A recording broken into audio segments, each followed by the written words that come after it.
Mr. Secretary General, welcome to Kazakhstan. Thank you for joining us here with Kazinform News Agency. And I would like to start with my first question. In your opinion, what role does Kazakhstan play in the OPEC Plus and in the global oil market? Well, first of all, thank you for taking the time to do this interview with me. Yes.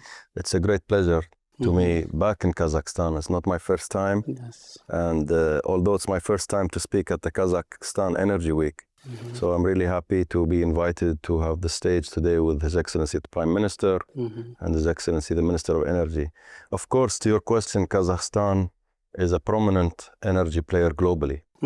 And over the years, Kazakhstan's production levels, its endowment with its natural resources, and not only oil and gas, but also other minerals, uranium, and all other sources. Also, its geological formations and the geographical location, which is allowing it to be a center of providing energy not only to Europe, but also to Asia and Central Asia. This is very important and enables the country to fulfill a very important role in becoming a global energy supplier. For us in OPEC Plus, we are very proud that Kazakhstan is one of the founder members with us since almost 10 years ago when we initiated the OPEC Plus, what's called the Declaration of Cooperation. Kazakhstan was one of the 10 non-OPEC producers that joined in signing this agreement, and we are very happy with the proactive role that Kazakhstan plays, also being a member of the Joint Ministerial Monitoring Committee. So we are very happy with this relationship. Kazakhstan is an important global player. It has around 30 billion barrels of proven oil reserves, which is almost 2% of the global reserves. So I think Kazakhstan is well positioned also for the future to continue to play this important role in becoming an energy supplier for the world. And how can Kazakhstan show itself as a reliable gas and oil exporter today? Well, I think it is not a question of how. I think it is already. It is a reliable oil and gas supplier. As I said, the geographical location of Kazakhstan being in Central Asia means that it is a hub for Asia, for Central Asia as well, and for Europe. And with the stability in the government, under the wise leadership of His Excellency President Tokayev, and its ability to attract foreign investors into the country to continue working with the local companies. These are all good recipes and good formulas for successful ability to be a successful supplier of energy for the future, not only oil and gas, as I said, also its investments in terms of uranium, atomic energy, in terms of also renewable energies, where Kazakhstan, because of its geology and its natural topography, is able to attract wind energy investments and all of the other investments. And we believe in OPEC, and I think Kazakhstan government shares the same views that the future of energy is about investing in all energies. The world needs much more energy. Kazakhstan is a growing nation, rising population, growing economy, and therefore this means that we will need to invest in all forms of energy, as Kazakhstan is doing. With oil market volatility, what will OPEC do to balance supply and demand in 2025 and 2026? Well, OPEC and OPEC Plus, of course, have been very active, as I said, since 2016 in preserving oil market stability. I think we have demonstrated time and time, most recently in 2020 when the COVID pandemic happened and there was the devastation that happened in global oil demand, how OPEC Plus reacted with significant production adjustments that enabled the market to restore its stability very quickly. And of course, this had a very positive impact also on the global economy. Going forward, we will continue to use the same approach, the same principles of trying to preserve the stability between supply and demand and that market balance, which is absolutely essential, not just for 2025. People think that our decisions are centered only for the short term, but we have always the longer term in our projections and our views, and we try to create a stability which enables a platform, it creates a platform that enables a possibility for investments. And a critical factor I spoke about today and we repeatedly at OPEC talk about, is the importance of investments in the oil industry.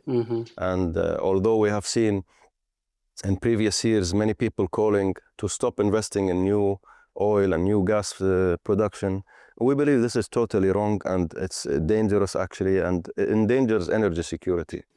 For economic growth and prosperity of Kazakhstan and the world, we will need much more investment.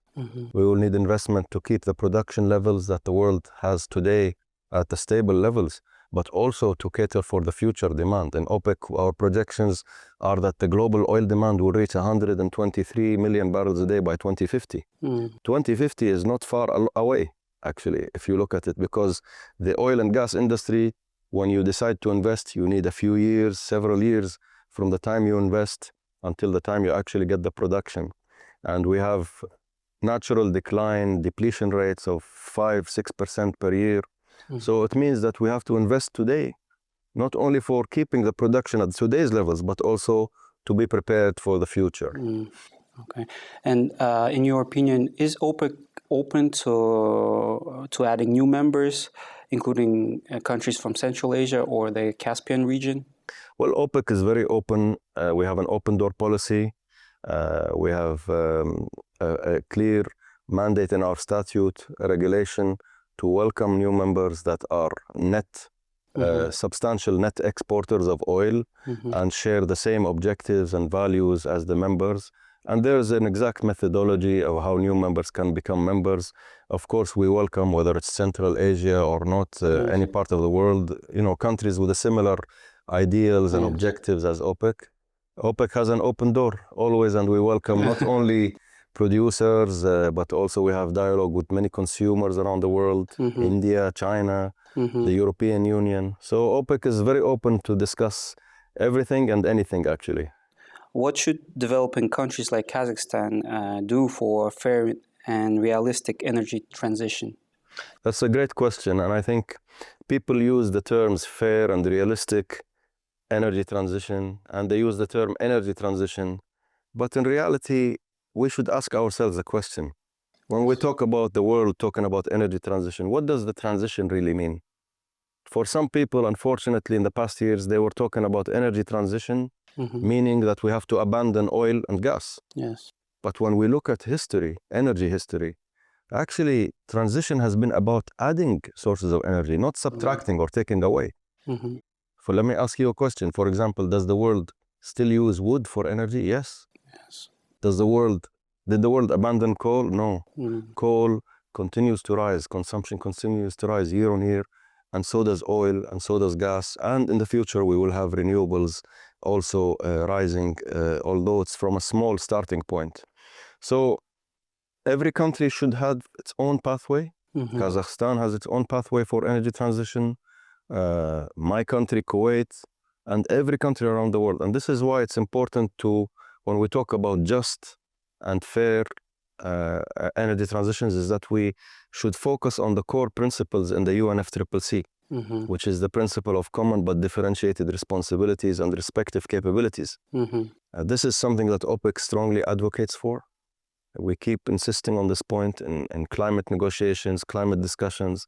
And we believe, like I said in my speech today, that we should not discriminate against any source of energy. The issue about climate change is another issue. It's not about climate change, and emissions reductions are not necessarily to be in contradiction with energy growth and energy availability and supply for the whole world. We should deal with emissions reductions in a separate manner. In your opinion, how do you view President Tokayev's policy in the global oil market and in OPEC Plus, and how his domestic reforms for economy, politics, and stability affect this? Well, first of all, let me say that I had the honor and privilege to have an audience today with His Excellency President Tokayev for the first time. Of course, His Excellency President Tokayev is well known on the global stage as a global leader with experience, wisdom, and that experience and wisdom has filtered into how Kazakhstan has evolved and developed into one of the leading energy suppliers around the world. I heard today from the President his support for what OPEC does in terms of providing stability to the global market, and this is very encouraging, and how he he really welcomed my visit as a good step in order to view how we can continue to increase the dialogue and cooperation between Kazakhstan and OPEC, inshallah. Right, inshallah, yes. And would you like to add something that we maybe didn't cover? Well, first of all, to conclude, sorry, not first of all. Yes, yes. Again, I want to thank you, Kazinform, and taking this time. It's really an honor and privilege. This is my first interview with you, Yes, and I hope same it would here. not be the last. Yes. Thank Hopefully. you and your crew for coming here. We look forward also to collaborating with you on the media front between Yes. OPEC and Kazinform. As I said, Kazakhstan is one of the vital members of the OPEC Plus cooperation, and therefore we need to cooperate also with you on the media front with the Yes, OPEC yes. media teams. Yes. And thank you again, and I look forward to coming back to this beautiful Yes. country. Thank you very much, and we wish you the best luck in your future achievements. Thank you very much. Thank you. Thank you.